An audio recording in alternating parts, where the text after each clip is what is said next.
Assalamualaikum warahmatullahi wabarakatuh. Alhamdulillahirabbil alamin. Wassalatu wassalamu ala asyrafil anbiya'i wal mursalin wa ala alihi wa sahbihi ajmain. Amma ba'du.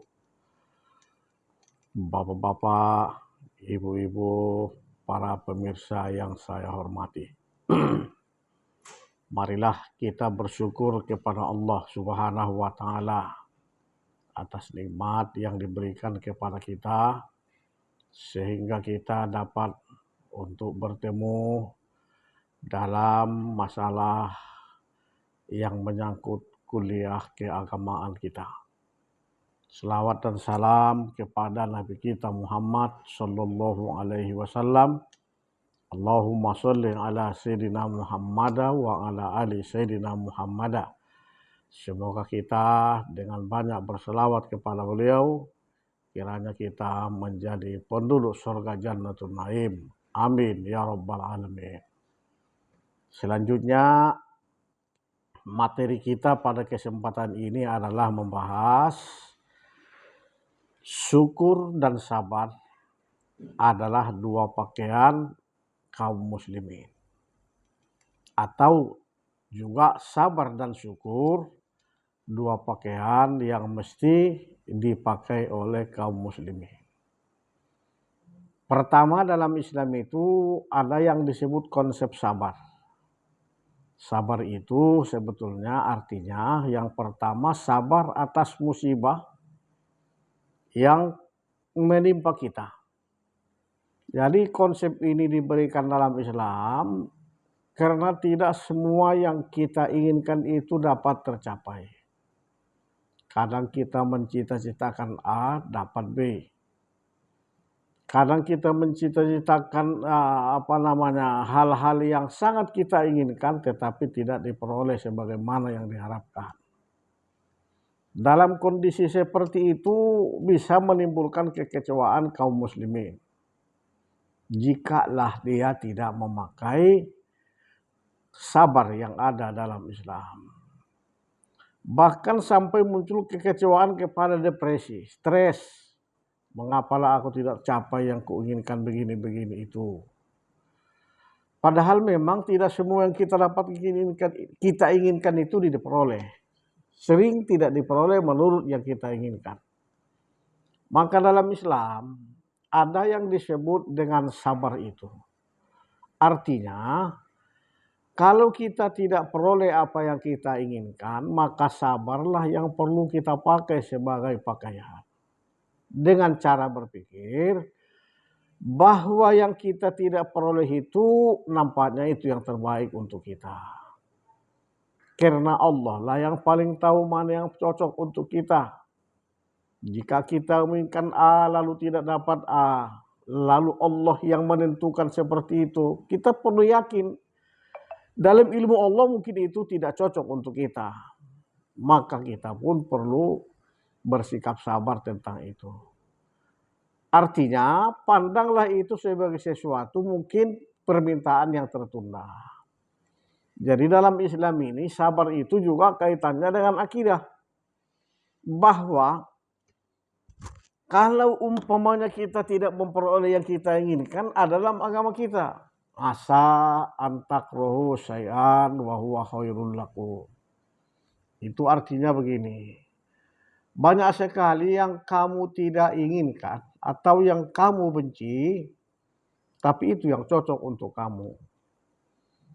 Jadi Allah lah yang mengetahui mana yang cocok untuk kita. Sehingga kita dengan cara sikap seperti itu, maka kita pun tidak akan stres menghadapi persoalan-persoalan hidup kita. Jadi, ya tenang-tenang aja jadinya. Ya sudahlah ya Allah. Kalau tidak saya dapatkan berarti ini yang terbaik. Mungkin di lain kali Allah akan berikan yang terbaik daripada ini. Jadi inilah perlunya maka tidak stres umat Islam itu. Kalau umat Islam memakai pakaian sabar ini, insya Allah tidak stres kalau dia tidak mendapatkan apa yang dia inginkan. Seperti itulah perlunya sabar itu di dalam Islam. Itu sabar dalam rangka menerima musibah. Lalu ada juga sabar itu dulu dalam agama kita adalah sabar menjalankan apa yang diperintahkan Allah. Ini pun memerlukan kesabaran. Ini pakaian ini penting ini. Kalau kita diperintah oleh Allah melaksanakan yang dia suruh, mengerjakan sholat, puasa, sedekah, lain sebagainya, ini memerlukan kesabaran. Mengapa tidak? Kita disuruh sabar untuk melaksanakan sholat di siang hari, bahkan di malam hari, bahkan di subuh hari. Subuh-subuh itu kita masih senang tidur, tapi yakin aja lah kita bahwa itu adalah hikmahnya untuk kita.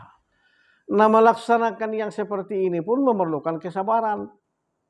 Dan tidak semua orang bisa melaksanakan kesabaran ini. Mengapa tidak perlu kesabaran? Mengapa tidak? Cobalah kita bayangkan jam-jam 5, bahkan jam 4. Atau bahkan kalau dimulai dari sholat, melaksanakan sholat tahajud. Kita jam 3.30 atau jam 4 sudah bangun. Lalu kemudian melaksanakan sholat. Semua ini yang diperintahkan ini memerlukan kesabaran. Jadi kalau orang ini memang memakai kesabaran, menerima apa yang diperintahkan Allah, nah ini pun juga adalah dalam rangka untuk kepentingan kita semua. Nah ini pun diperlukan kesabaran. Jadi namanya sabar melaksanakan apa yang diperintahkan oleh Allah Subhanahu wa taala. Ya, jadi sudah sabar menerima musibah, sabar melaksanakan yang diperintahkan Allah, itu sudah pakaian yang mesti dipakai oleh kaum muslimin. Ya, itu dia penting. Atau kita sabar untuk kehilangan sesuatu yang kita miliki. Kehilangan Honda mungkin. Atau katakanlah sepeda motor. Kehilangan yang sangat kita senangi. Ini apa cara berpikirnya? Semua itu bukan milik kita pada hakikatnya, tapi milik Allah Subhanahu wa taala. Ya Allah, ternyata dia hilang. Berarti itu dari engkau dan kembali kepadamu. Insya Allah di lain kali saya akan mendapatkannya. Wah, itu dia sabar. Yang ketiga, sabar dalam menghindari apa yang dilarang Allah Subhanahu wa taala. Ini pun memerlukan kesabaran karena melawan hawa nafsu. Ya, apa yang dilarang kita sabar meninggalkannya. Karena di baliknya ada keuntungan. Tanpa kesabaran, maka yang dilarang itu pun tentu akan dilaksanakan oleh orang yang bersangkutan. Sekarang dilarang pokoknya judi online. Ada dilarang untuk melaksanakan minum yang tidak dia memabukkan. Kalau dulu namanya begitu bahasanya. Minum khamar, sekarang dengan ekstasi dan segala macam. Yakin kita semua bahwa mengapa itu diharamkan karena sebetulnya tidak cocok untuk badan kita ini. Tetapi bukan sampai di situ persoalannya, tetapi memerlukan kesabaran dan penghayatan bahwa sebetulnya larangan itu dalam rangka untuk kepentingan kita juga. Nah inilah 3 hal yang perlu dihayati dalam kehidupan kita ini. Ya, insya Allah supaya kita selamat dalam perjalanan hidup ini. Tadi sabar untuk menerima musibah yang kadang kita inginkan diberikan Allah. Kadang kehilangan sesuatu yang memang sesuatu itu sangat kita sayangi. Sabar dalam melaksanakan perintah yang Allah berikan kepada kita. Sabar dalam menghindari apa yang dilarang Allah. Itu semua adalah konsep-konsep sabar dalam Islam. Dan gunanya apabila kita menemukan sesuatu yang tidak kita inginkan ada di hadapan kita. Lalu kita akan katakan, atau kehilangan sepeda motor milik kita dan segala macam. Bahkan suami kehilangan istri dan sebagainya. Kehilangan anak dan seterusnya. Itu semua adalah dalam rangka untuk menenangkan hati kita. Itu dari segi sabar jiwa bisa tenang. Tetapi tentu tidak cukup sampai di situ. Perlu lagi untuk melaksanakan yang berzikir seperti yang diperintahkan Allah Subhanahu wa taala. Jadi begitulah dalam hidup ini. Kenapa begini penting? Karena kecenderungan orang kalau kehilangan sesuatu atau tidak menemukan apa yang diinginkan, maka sering mengambek. Atau sering katakanlah frustrasi, putus asa dan sebagainya. Maka Islam yang baik insya Allah tidak frustrasi, kalau kehilangan sesuatu yang dia inginkan. Atau tidak mendapatkan sesuatu yang akan dia capai. Sebab kalau ini yang dipikirkan, ada agama kita mengatakan, wallahu ya'lamu antum la ta'lamun. Jadi asa antakruhu syai'an wa huwa khairul lakum. Sering kamu tidak menyenangi sesuatu, tapi itu yang cocok untuk kamu. Ayat ini diakhiri dengan firman Allah, wallahu ya'lamu wa antum la ta'lamun.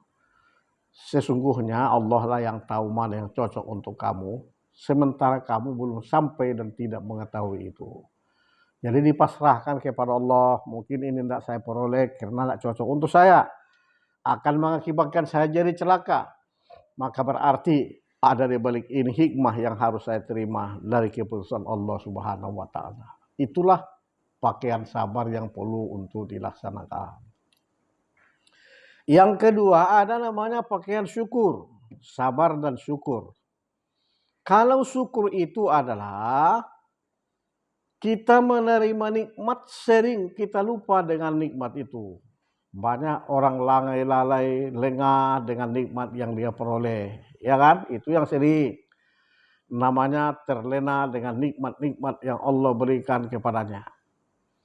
Sehingga akibat daripada mendapat nikmat yang dia inginkan terus menerus, bukan syukur yang datang, tapi sombong yang muncul. Ini yang tidak boleh ini sebetulnya. Sombong karena mendapat nikmat. Ini pun tidak cocok. Maka dalam agama, jika kamu mendapat nikmat, jangan sombongnya itu yang terkedepankan.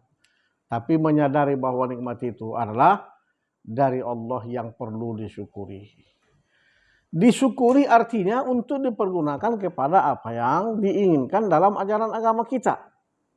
Dengan mendapat nikmat dipergunakan untuk sholat, dengan mendapat nikmat dipergunakan bersedekah, dengan mendapat nikmat dipergunakan untuk haji, umroh, dan lain sebagainya. Nah inilah nama bersyukur terhadap nikmat yang Allah berikan. Semua itu sebetulnya dalam rangka menguji keimanan kita juga. Karena kecenderungan orang dapat nikmat lupa daratan. Inilah yang terjadi itu. Maka Muhammad Iqbal sudah pernah mengatakan, cobalah kalian lihat di dunia Islam, yang menjadi penghuni masjid itu bukanlah orang-orang kaya. Saya sudah selidiki di mana-mana negara katanya. Ini cendekiawan orang Pakistan. Di Pakistan sendiri, di negara-negara lain, rata-rata penghuni masjid itu menengah ke bawah. Kemana yang kaya-kaya itu? Yang kaya-kaya itu lupa daratan dengan nikmat yang Allah berikan. Nah itulah dia persoalannya. Ini namanya tidak bersyukur. Disinilah perlunya kita memakai pakaian syukur kalau mendapat nikmat dari Allah Subhanahu wa Ta'ala. Contoh banyak sebetulnya yang dengan nikmat itu lalu tidak bersyukur bahkan menjadi sombong. Sudah sangat banyak contohnya dalam Al-Quran. Termasuklah Qarun nampaknya, termasuklah namanya yang itu laba di masa Rasulullah SAW, mendapat nikmat yang sangat banyak, merasa malah bukan saja menjadi orang-orang yang takabur, tapi justru seperti Fir'aun mengatakan ana rabbukumul a'la.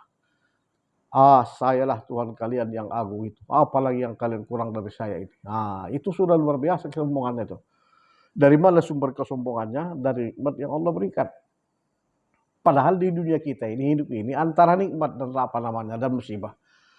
Jadi antara nikmat dan musibah ini, dua ini pula lah yang jadi pengobatnya. Kalau dapat musibah, sabar pakaiannya, dapat nikmat, syukurlah yang dipakai. Itu ya. Ini yang seperti ini. Bahaya antara dapat musibah dan nikmat ini hampir banyak yang bahkan lebih banyak orang yang terjerumus mendapat nikmat daripada mendapat musibah. Mendapat musibah orang masih mau lagi meminta-minta kepada Allah, ya Allah tolonglah saya begini-begini. Kapan lagi pertolonganmu ya Allah datang? Segala macam itu kalau dia dapat musibah. Tapi kalau sudah dapat nikmat seperti berjalan di tol, lupa daratan, jalan ternyata tergelincir di tengah jalan. Itulah yang terjadi. Maka timbang-timbangnya sebetulnya lebih banyak orang yang selamat mendapat musibah dibanding mendapat nikmat itu. Karena begitu mendapat nikmat, syukurnya hilang. Nah itulah yang ditekankan dalam Islam. Kalau sudah dapat nikmat, jangan lupa bersyukur bahwa nikmat itu diberikan Allah dalam rangka untuk mendekatkan diri kita kepada Allah Subhanahu wa taala. Ya, ini yang penting bahwa nikmat adalah untuk disyukuri, bukan untuk disombongkan, bukan untuk lupa diri. Tetapi ternyata banyak yang lupa diri. Sama kepada yang kita sebutkan tadi di masjid. Kemana orang-orang kaya tidak datang ke masjid? Mereka sibuk keluyuran ke sana kemari untuk mempergunakan nikmat yang Allah berikan. Yang meminta kepada Allah itu orang-orang menengah ke bawah. Ya Allah, tolonglah saya begini. Ya Allah, yang kaya itu mana dia merasa sudah mampu. Apa yang harus saya lakukan? Saya sudah seperti ini, kira-kira begitu. Bahkan seperti menantang Allah lagi, seperti Fir'aun tadi itu. Menantang itu luar biasa itu. Ana rabbukumul a'la. Saya Tuhan kalian yang agung. Itu luar biasa menantangnya itu. Itulah dia yang jadi permasalahan karena nikmat, karena tidak disyukuri. Jadi mensyukuri itu untuk apa jadinya? Dalam rangka mendekatkan diri kepada Allah Subhanahu wa taala. Itu yang dipuji Allah. La in syakartum la azidannakum, itu yang sering kita dengarkan. Kalau bersyukur aman akan aku tambah. Tapi awas. Walain kapartum inna adzabi lasyadid. Tapi kalau engkar nikmat, awas nanti masa-masanya ujung-ujungnya pasti ditenggelamkan Allah Subhanahu wa taala. Jadi perjalanan hidup ini memang diberikan Allah mengulur-ulur. Namanya nikmat diberikan. Nikmat apa ini? Nikmat istidrat. Apa istidrat itu? Nikmat supaya tetap pada kesombongannya. Itu model Fir'aun. Nikmat supaya tetap pada kesombongannya. Itu yang didapatkan Qarun dan sebagainya. Nah dengan itu dia merasa sudah mampu dan segala macam. Nah itu, jadi namanya nikmat begitu, na'udzubillah min dzalik. Semoga kita tidak mendapat nikmat yang seperti itu. Karena itu maka perlu konsep syukur itu kita pakai dalam kehidupan kita. Sehingga kalau dapat nikmat kita pun tetap mensyukuri nikmat yang Allah berikan. Dipergunakan kepada yang semestinya. Mana contohnya seperti ini? Contohnya yang sadar dengan nikmat itu tetap dari Allah adalah ya di kalangan Rasulullah contohnya. Yang terkaya di dunia ini kan Nabi Sulaiman. Itu yang terkaya itu. Pada saat Nabi Sulaiman dengan bala tentaranya lewat di satu perkampungan, maka ia dengarkanlah ada semut yang mengatakan, wahai para semut-semut, masuklah kalian ke dalam lubang kemah kalian, supaya jangan sampai diinjak-injak Nabi Sulaiman sampai dengan bala tentaranya nanti. Karena kamu tidak dilihat oleh mereka. Maka Nabi Sulaiman patabas sama dohikan. Nabi Sulaiman tersenyum simpul mendengarkan ucapan daripada semut itu tadi. Lalu apa yang ada bukan sombong yang muncul, tapi menyadari bahwa itu semua adalah nikmat pemberian Allah. Apa yang dia katakan? Rabbi auzi'ni an ashkura ni'matakan lati an'amta alaiha. Ya Allah, tanamkanlah ke dalam hatiku agar saya menikmati, mensyukuri nikmat yang kau berikan. Kalau tidak nanti tidak akan bisa. Tanamkan dalam hatiku. Wa an a'mala sholihan, tanamkan dalam hatiku dengan nikmat ini akan bisa beramal soleh. Tardohu yang kau ridhoi. Wa dakhilni birahmatika fi ibadikas sholihin. Dan masukkanlah saya berdasarkan rahmatmu dalam kelompok hamba-hambamu yang soleh. Jadi yang teringat sama dia ditanamkan, dihunjatkan dalam hatinya mensyukuri nikmat yang Allah berikan. Dan diharapkan dengan nikmat bisa mengamalkan, melaksanakan amal-amal soleh. Dan dengan amal-amal soleh masuk dalam kelompok orang-orang yang soleh nanti. Dalam rangka menghadap Allah Subhanahu wa ta'ala. Jadi ini namanya pakaian syukur yang perlu dihayati oleh orang beriman. Agar kalau mendapat nikmat selamat dalam menjalani kehidupan nikmat itu. Seperti itulah yang ada dari apa yang diperintahkan kepada kita. Dua konsep yang menjadi pakaian kita selalu dalam kehidupan ini. Ya, konsep sabar dan konsep syukur. Sabar kalau mendapat musibah, syukur kalau mendapat nikmat. Secara hakikat, dari segi pendekatan tasawuf dan filsafat, pada hakikatnya kedua-duanya sama. Apa maksudnya? Kedua itu alat Allah untuk menguji keimanan seseorang. Ada orang diuji Allah lewat musibah. Ada Allah menguji manusia lewat nikmat. Itu semua adalah alat untuk mengukur keimanan. Jadi itulah sebabnya yang dikatakan oleh orang-orang dekat kepada Allah. Apa yang mereka katakan? Bagi kami yang terpenting ya Allah adalah ridhomu. Pasal mendapat nikmat kami pun mudah-mudahan bisa bersyukur. Kalau mendapat musibah kami bisa bersabar di dalamnya. Karena pada hakikatnya dua persoalan itu adalah dua alat menguji keimanan kami semua. Tapi ternyata dalam kehidupan ini yang terbanyak orang tergelincir adalah diuji dengan nikmat akhirnya tidak syukur, tetapi mendapat nikmat menjadi kufur dan kafir. Kira-kira itulah yang dapat kita sampaikan pada pertemuan ini. Mudah-mudahan mendapat kita dapat pelajaran di dalamnya supaya kita tetap memakai dua sifat ini dalam kehidupan kita sehari-hari, karena di dalam perjalanan hidup kita ini dua ini silih berganti. Dan itu berkesinambungan, bukan satu sisi kita dapat nikmat, bukan kadang dalam satu waktu yang sama. Pas dapat nikmat, dapat ini, pas dapat musibah di sisi lain. Nah, maka kita harus sadar, oh ini musibah, alhamdulillah, mudah-mudahan saya bersabar. Ini nikmat, oh mudah-mudahan saya bersyukur. Kalau itu terus dipakai, insya Allah selamat perjalanan kehidupan kita. Itulah dua pakaian yang perlu kita pakai sesama umat Islam agar kalau kita dapat musibah, kita tenang, tidak sampai mengeluh, tidak sampai frustrasi, tidak sampai yang disebut depresi dan lain sebagainya. Tidak ada frustrasi, depresi bagi orang yang mengamalkan dua pakaian ini. Pakailah sabar di waktu mendapat musibah. Pakai syukur karena itu mendapat nikmat. Kalau dapat nikmat, kita tidak akan menjadi orang yang lupa daratan. Insya Allah tetap pada rel yang sebenarnya. Itu kira-kira yang dapat disampaikan. Mudah-mudahan berguna untuk kita semua apa yang kita sampaikan. Terima kasih atas perhatian semua.